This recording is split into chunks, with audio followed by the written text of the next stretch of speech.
Because you like Shrek, you wiry little you absolute eating like a slug. Pedo! I'm not a pedo, and if I was, you'd be safe, you tubby little ginger. Most celebrities are careful about what they say on live TV, but Ricky Gervais is the complete opposite. He says whatever comes to mind, no matter who is in the room. So in the end, he obviously didn't himself, just like Jeffrey Epstein. Shut up! I know he's your friend, but I don't care. I've never seen you so animated. That was amazing. Thank you. On Netflix. I thought you were giving up. Okay. Once Upon a Time in Hollywood, nearly 3 hours long. Leonardo DiCaprio attended the premiere, and by the end, his date was too old for him. So... This is what Ricky Gervais said he would have done if he was hosting the Oscars when Will Smith slapped Chris Rock. When you were watching this year, yeah, and Chris Rock gets slapped in the face for making the G.I. Jane joke, were you sitting there going Ridiculous. like, how the did I survive? Well, no, but that soon trended. And I said, people on Twitter, it was trending, people saying, oh, what would have happened if Ricky had been hosting it? And I said, nothing, because I wouldn't have made a joke about his wife's hair. I'd have made a joke about her boyfriend. yes. And then that trended, it made the papers, and it just went on and on. In this room are some of the most important TV and film executives in the world, but they all have one thing in common. They're all terrified of Ronan Farrow. He's coming for you. He's coming for you. Our next presenter starred in Netflix's Bird Box, a movie where people survive by acting like they don't see a thing. Sort of like working for Harvey Weinstein. You did it. I didn't. You did it. Shut the f*** up. Ricky Gervais is known for roasting almost anyone at any time. But there is one celebrity he seems to go after every chance he gets, and that is Mel Gibson. Mostly because of his very public controversies over the years. How you doing, all right? Cheers. I've had a couple. I'm not going to lie to you. Now listen up. I hope I haven't offended anyone. I didn't mean... It's not my fault. There's a lot of powerful people here, so if I said... It's... Honestly, I like a drink as much as the next man. Unless the next man is Mel Gibson. There's no tough guys, do you know what I mean? No Russell Crowe. He wouldn't be seen dead here, it's TV. Or Christian Bale, same. No... Kiefer's got a couple more hours before it gets really messy as well, so... Mel Gibson, come on. No, come on. I'm not going to have a go at him. He's been through a lot. Not as much as the Jews, to be fair. First presenter is beautiful, talented, and Jewish, apparently.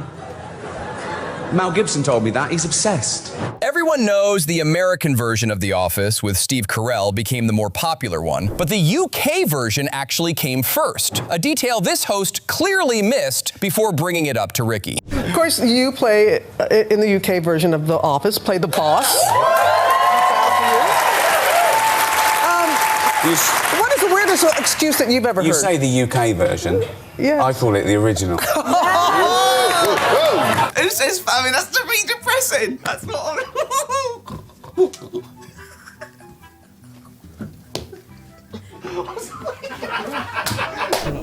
No, she's on her way. Monkey! Nobody is ever really safe around Ricky Gervais. He does not just roast the celebrities in the room, he roasts the entire event while he is hosting it. Tonight, you get Britain's biggest comedian hosting the world's second biggest award show on America's third biggest network. So, it's fourth. It's fourth. For any of you who don't know, the Golden Globes are just like the Oscars, but without all that esteem. I just feel like I'm not long for this world. Oh, well, you're fine. My nan used to say that. My nan said that for about 20 years. She used to say, oh, I won't see Christmas, right? Yeah. She was right eventually. Yeah, Well, the last one. eventually, yes. They said they wanted to ban the word obese. Why? because it was offensive to, I don't know what to describe them, to kids who were as wide as they are tall. But, do you know what I mean? No, but the obese was the polite word. That was the polite word we invented, so we didn't have to say fat little Oh, no, that's not good. Ricky's Golden Globe speeches always left Hollywood furious. But when Joy Behar pressed him about his politically incorrect humor, his answer was so blunt, it completely stopped her. Well, when you go on the Golden Globes, a lot of time you are politically incorrect and hilarious, of course. Thank you. And so, Thank you. so this is, Well, yeah. Yeah, well, that's the thing about offence, isn't it? When people say they're offended, it's that just because you're offended, it doesn't mean you're right. You know, it's offence is about feelings, and feelings are personal. Some people are offended by equality. So what? You know, so you can't second-guess people. If you try and please everyone, you'll please no one. By his 5th time hosting the Golden Globes, Ricky had stopped holding back. At that point, it was less about jokes and more about reminding the room they were celebrities, not gods. So, if you do win an award tonight, don't use it as a platform to make a political speech, right? You're in no position to lecture the public about anything. You know nothing about the real world. Most of you spent less time in school than Greta Thunberg. So, if you win, right, come up, accept your little award, thank your agent and your God, and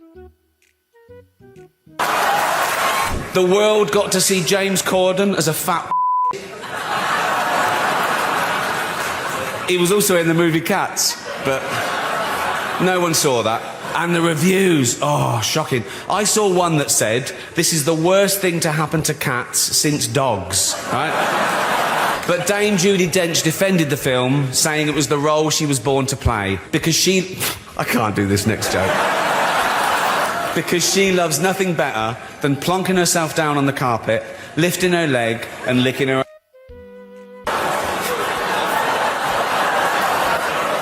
You hosted the Golden Globes. Is it 5 times you hosted the Golden Globes? 5 times over 10 years. But I'm really glad I did it, but I think that's enough. Okay, you must... Were you in the audience for any of Ricky's Golden Globes? Several times. It was a little bit... I think it cuts to you in one of them. I think when you talk about Jeffrey Epstein, I don't know why he had to me.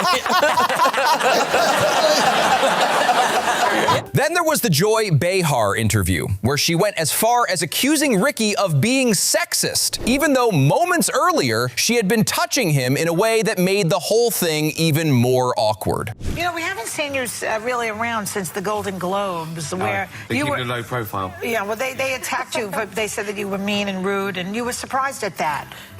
You were surprised. Let me just read one of the things they thought was... I am being rude. I'm surprised they attacked me for it, though. Yeah, exactly. Yeah. Let me read one thing they thought was mean, and we'll decide whether it was mean or not, okay? Referring to Sex and the City 2, you said, I was sure the Golden Globe would go to the team that airbrushed that poster. Yeah. A little sexist. No, it's not. Why is it sexist? Well, because you're saying that the girls are older and they need to be airbrushed. No, I think they look great at their age. Oh. Why hide it? Oh. I don't think that you lose your sensuality or your beauty because you hit 53. I'm saying, why are they hiding it? Oh, I see. That's not what people got. You set a record the last time you were there. You remember this? Is this something that sticks with you? I do remember it because I've got it on my wall. I have a photograph of you receiving a certificate saying that you hold the Guinness World Record for highest grossing single stand-up comedy performance of all time at the Hollywood Bowl. $1,790,206.50. I do give some of it to charity. I'll just let you know that just before. But when it came to Piers Morgan, Ricky was more than happy to shred one of his dumbest takes. Iowa has been giving out gun permits to blind people, not just partially blind, but completely blind people who aren't allowed legally to drive cars. Well, their constitutional right would be damaged if, and they gave an example of, if they were fully sighted and used a gun, just because they lost their sight, why should they lose the constitutional right to continue having a gun? Yeah, well, it's a difficult one, but the short answer is because they can't see what they're shooting.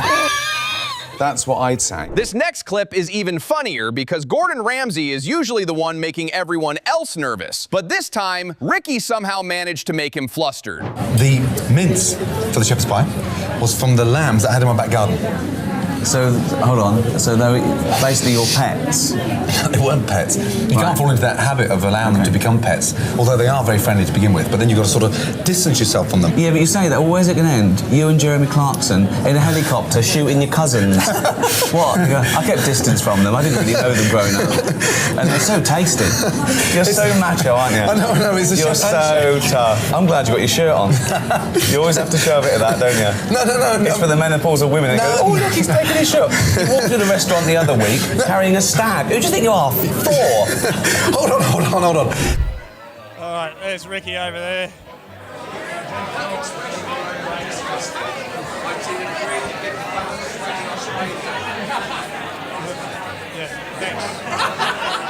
Thanks. Yeah. Proud of you, mate. It's wonderful to see you again. Very much. Good. Junior, you are. It's horrible. It feels worse than it looks. Imagine that. Just think of that. So look at that, right? And then imagine it feels and smells worse than it looks. And I'm married. And imagine what it tastes like. On talk shows, guests usually expect every personal story to get praised. But when Ben Stiller shared his on Graham Norton, Ricky immediately turned it into a joke. I collect stuff from movies, some of the stuff, movies I've done, but really mainly Star Trek memorabilia, because I love Star Trek. Oh, such a nerd. Have you never been in a Star Trek? No, I've never been in a Star Trek, but I love the original series, so I have, I have the Gorn head from the original series from the episode Arena, where... They know. I know, I'm just nodding. Oh, the Gorn head. The Gorn head. Okay. I have... What the f*** is a Gorn head? You look pumped, buffed, and cut.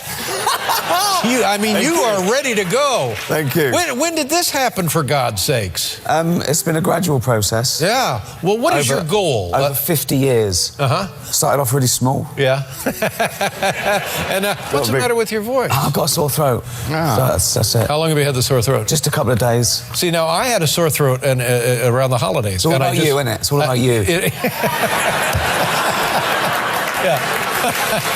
Mentioning Jane, y'all have been together for 35 years, I know. which is a wonderful amount of time. And I think you and I are They're clapping her, aren't they? Really? Yeah, they're going, well done, Jane. Yeah, How did you do that? We don't know her, but wow. Exactly. Yeah.